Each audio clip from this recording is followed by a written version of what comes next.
Здравствуйте! В этом году рекомендовали не проводить новогодние корпоративы и отменили новогодние елки в театрах. Вы считаете, это решение правильное? Трудно сказать. Я просто в коронавирус это вообще не верю. Если так вот заболевших много, допустим, да. Мне вот интересно стало, а гриппом кто-нибудь болеет? Потому что туда все пишут. И вот эти мероприятия, я считаю, нельзя отменять. В принципе, коронавирус он не опаснее гриппа. Если грипп не лечить, тоже он плохо будет. Нет, коронавируса нету.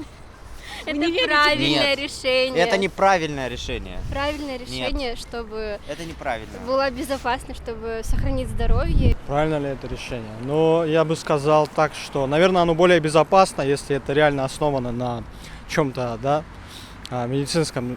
Ну а в целом, хотелось бы, конечно, праздника, но посмотрим, будем надеяться на лучшее.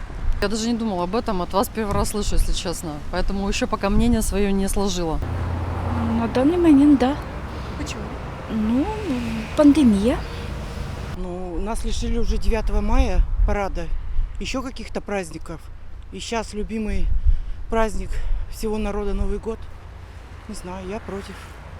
Сложно сказать. С одной стороны, правильно, все-таки коронавирус, эпидемия, людям надо держаться как-то по домам сидеть.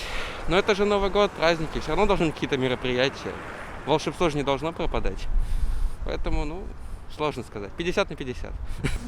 В связи с сложившейся ситуацией, конечно, правильная.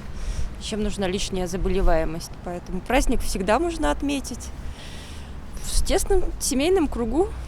Так что я считаю, что правильно.